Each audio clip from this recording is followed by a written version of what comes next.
get started this afternoon, I just want to remind you all that the county attorney has a very short time frame today. She's got a couple of announcements she's going to make. I would ask that everybody who asks a question, please use the microphone. Number two, please listen to each other's questions so she's not having to answer the same thing multiple times. And just be conscious of the fact that other people have questions too. So if you want to debate her, this is probably not the day. Okay, thank you.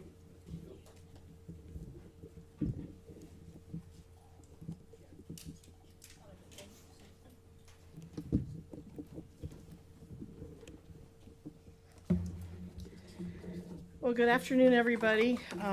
Thank you for coming, and for those of you who are tuning in via YouTube or Facebook, thank you for joining us. So I have a couple of important announcements. First, tonight we are hosting a safety fair. It's from 6 to 8 at the Post, P-O-S-T, in Mesa. And you don't have to live in Mesa to come, but we hope the community can attend. We are going to have information on fentanyl, organized retail crime, and other matters as well. So hope to see you there. Second, you might have noticed that I am joined by law enforcement chiefs from across Maricopa County. And let me introduce to you who's here. First of all, we have Chief Michael Sullivan from Phoenix PD. We have Sheriff Russ Skinner. Chief Ken Koss from Mesa. Chief Bob Sanders from Buckeye, Chief Brian Chapman from Chandler, Chief Michael Solberg from Gilbert, Chief Chris Briggs from Glendale, Chief Brian Izzett from Goodyear, Chief Randy Bryce from Queen Creek Police, Chief Benny Pena from Surprise, Chief Ken McCoy from Tempe. We have Assistant Chief Carrie Gamby from ASU, and Assistant Chief Johnny John from Apache Junction Police. Over the past 2 years, we all have seen a substantial number of juveniles or young adults out in the community committing crimes. And I'm not talking about petty crimes, I'm talking about murder, robbery, and assaults. If you look at the numbers from 2022 and 2023, they are alarming. And especially when you consider that overall crime is trending downward, but juvenile crime here and across Arizona and the rest of the nation is on the rise. Between 2022 and 2023, we saw a 350% increase in the number of first-degree juvenile murder cases filed into adult court. So that represents from 6 cases in 2022 to 27 in 2023. In the aggravated assault category, we went from 12 to 25. Other crimes like armed robberies and drive-by shootings also went up. Overall, the data shows one trend. The number of teenagers and juveniles referred for prosecution is going up, with the increase occurring primarily in violent crimes. So the chiefs and sheriff that are joining me today can attest to you as well that this is happening in their cities. There's also a trend that we've noticed among teenagers, and I know you have too, that we need to pay attention to, and that is the posting of videos of violence on social media, and combined with the lack of reporting the crimes to police or cooperating with police. Teens will often record themselves and their peers at fights, brawls, or doing other things they shouldn't be doing, and many times the videos created end up going viral on social media, and the problem is they never get reported to law enforcement. And even if law enforcement does see them, there's no context. So for example, if a video is posted, we may look at it, we may not know who the individuals are, we may not know the locations or jurisdiction of where this video took place. And as we've talked about in the past, we need somebody to testify in court that the video is an accurate depiction of what happened. So we need to know who that is. And it doesn't have to be the person who took the video, but it has to be somebody who was there. And then we also need context, because as you know, you don't walk around with your phone running all the time or your camera running well, you guys do pretty much, but the rest of us don't, you take it out in response to something that has happened. And so a lot of times the context is not captured by every single video, but there may be another video that captures context. This will help us be successful in prosecuting and investigating these cases. So it is critical that reporting to law enforcement is done to keep the community safe so that we can hold people accountable. To put it simply, if these acts don't get reported to the police, we won't have a case to prosecute. So this is why I'm announcing a new awareness campaign called Report, Don't Repost. You can see some of the materials that we're displaying on the side monitors. So we're reaching out to you and asking you to help us by reporting these acts of violence to police rather than just reposting them online. One of the things that you can find at our website, Maricopa County Attorney website, is a set of videos, and we're going to show you one of them now. Parents, we need to talk about teen violence. It's hurting our kids and our communities. Seeing how violence impacts our kids is heartbreaking. We need to step up. It affects everyone. So when it comes to teen violence videos, do the right thing. Report it. Don't repost. The Maricopa County Attorney's Office is committed to keeping our community safe and free from teen violence. Let's work together to report videos of violence instead of reposting them. Together, we can create a safer community. And again, we have the page is on our website, maricopacountyattorney.org, and it's loaded with resources. So whoever you are, parents, community members, teachers, teenagers, you can find posters, you can find public service announcement videos such as that, hashtags, all sorts of information on how to work with us in curbing teen violence, and the social media firestorm that's created when videos are posted but not sent to the police. Let's see.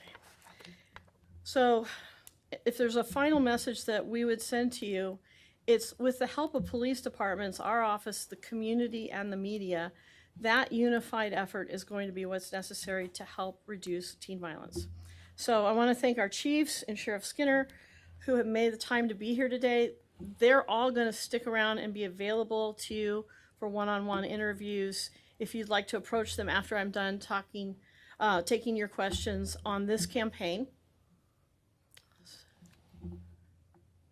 And then I'll open it up for other questions in a minute. Any questions on this campaign? Okay, I'll just take up other questions then. Just a quick question. Oh, I'm sorry. If you don't mind. Hi, good afternoon. Hi. I guess, how are you going to get this message to teens specifically? And, you know, I saw the video and of course the message is clear, but how do you plan on relaying this message to teens? Well, this is part of a digital campaign that we're going to do. It's not just having, you know, resources available if they go to a website. But this is also step one in the process of other things that we're going to be doing to reach out to teens. Schools obviously are one of the most effective ways to do that, and we've already taken steps in that direction.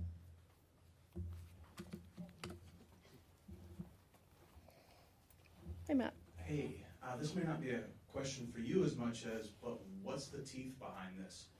If everybody's calling or reporting videos to the police, how are they sorting through it, deciding what to follow up on, et cetera, et cetera? Are there more new resources being added? Well, I think that's a good question to ask the chiefs and the sheriff when you have the one-on-one. But obviously, this is such an important emphasis that we're putting on this that speaking from my office, we're going to direct the resources that we need to. So. Obviously, the reason a lot of these kids post these things to social media is to get clicks, get likes, get street cred or whatever for actually having the video up. Right. So how do you change their mentality, and is there a way that they can remain anonymous when they submit video resources to you? You know, obviously it would be helpful for witnesses to cooperate with us.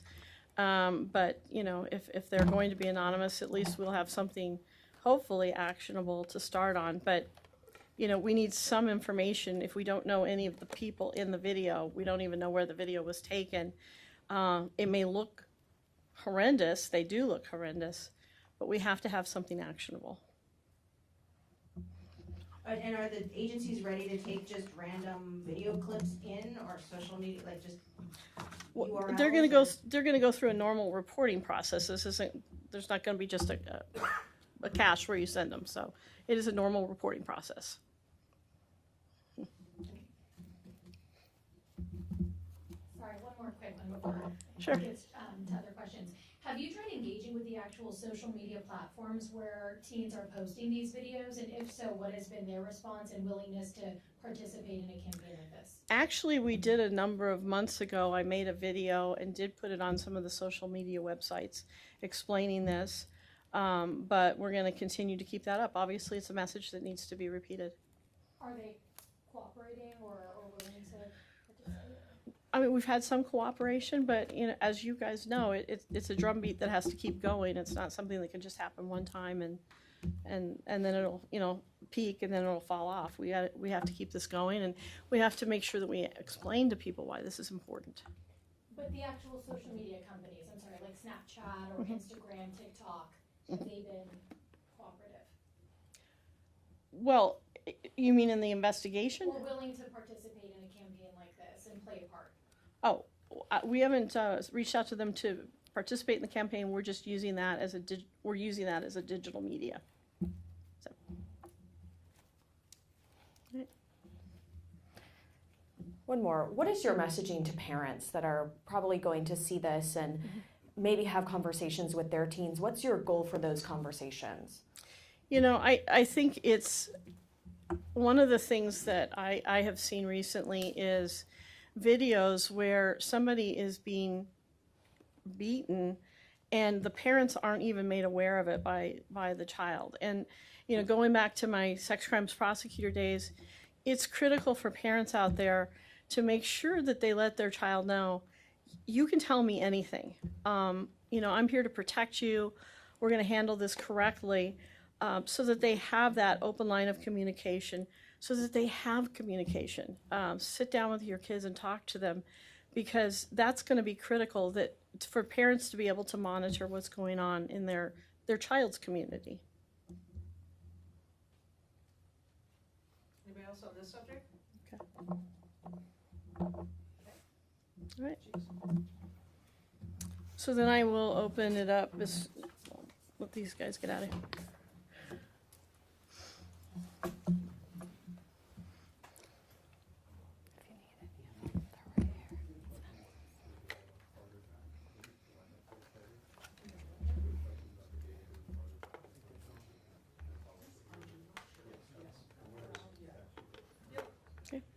All right.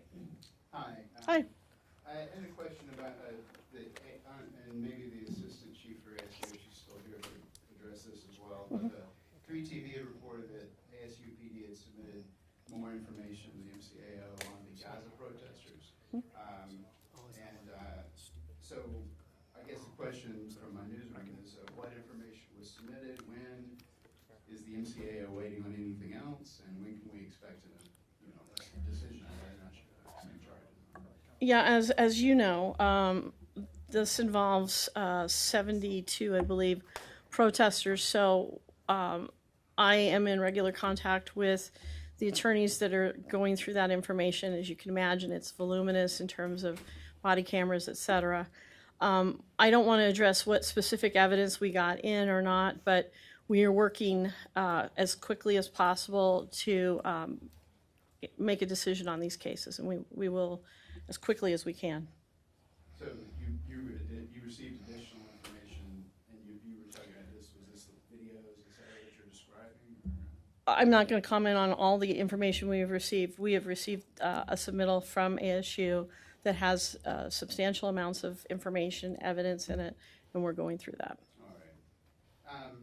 Were you aware of the allegations that Alistair Adele was an abused spouse? And if so, did you do anything about it? I believe we responded to you last night, and that's what you're going to get from this office on that issue. You didn't give me an answer, really. You can't tell me whether or not you knew, or you knew. I'm not answering any questions related to. Did you speak to David DeNitto before she died? Again, we're not answering any questions on that. Next question. Okay, I have a couple other questions. One, you didn't debate your primary rival. younger here. Will you commit to debating Tamika Wooten? We already have. You already have? Oh, okay, great. When is that gonna happen? We'll get the date. I can't remember the date. There was also a report, and this is a right-wing news outlet, that you're engaged to be married to Paul Stout. Is that correct? I don't answer questions about my personal life. You can't answer whether or not that's true. I do not answer questions about my personal life. I'm here to answer questions about the Maricopa County Attorney's Office. Oh, okay. But you're the Maricopa County Attorney. Next question. All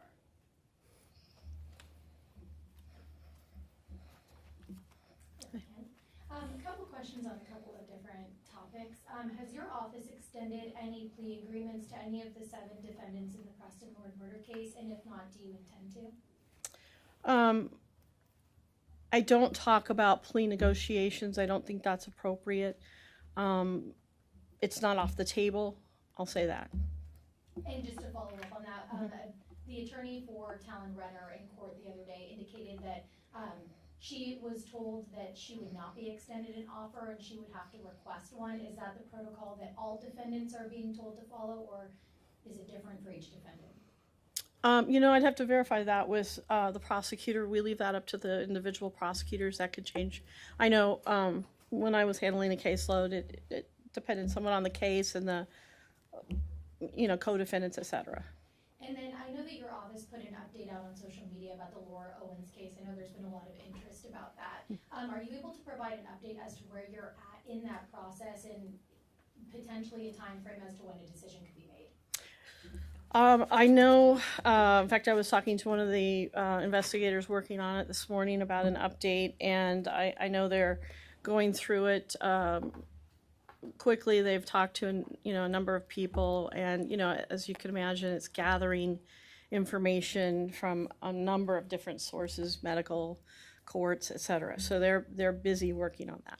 And then just generally, when looking at a case like that, how usual or typical or unusual is it to have a case referred to your office in the way that it was when a judge makes a ruling in a family court case and then it ends up in your hands? I've seen that happen before. I've actually had cases where that's happened, and the judge has referred. Typically, it's for perjury charges. They'll refer it directly to our office. So that part's not uncommon. Obviously, the nature of the case is exceptional. Thank you. Uh-huh. Hi, I wanted to ask about the new charges that Zion Teasley is facing. He's a suspect in the Lauren Heike murder case. Yes. The new charges in the court documents we got, the details are eerily similar to the details in Lauren's murder, but in this case, the victim survived. What came about to get these new charges submitted? Because I know he was first talked to about this about a year prior. Mm-hmm. Well, some of that would be a question for the police department. What I can tell you is that we received the submittal after we received the submittal on the homicide, and the same attorneys are working on that, and we're able to work with the police to bring this to the charges that you've seen. If you have seen them, it's aggravated assault and burglary. Okay, thank you. Mm-hmm.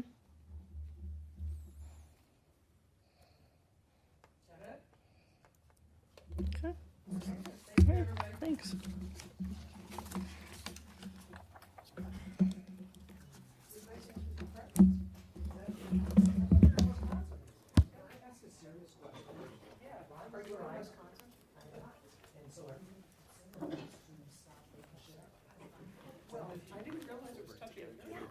Yeah, actually, just about this. I'd love to, yeah. Did you ask if he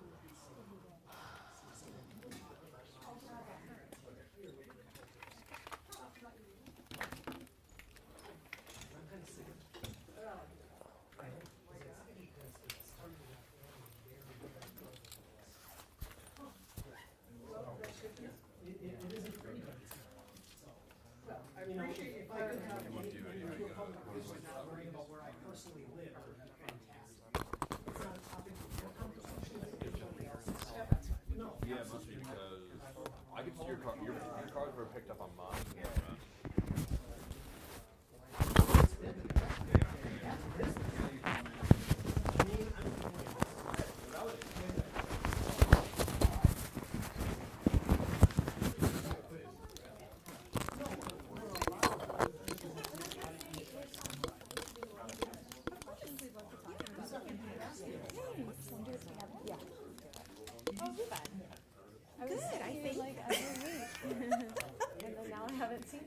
like crazy. I know. Yeah, I think good. I've been following you on Twitter. Obviously, just interested in some of the other pieces that you wrote. So small.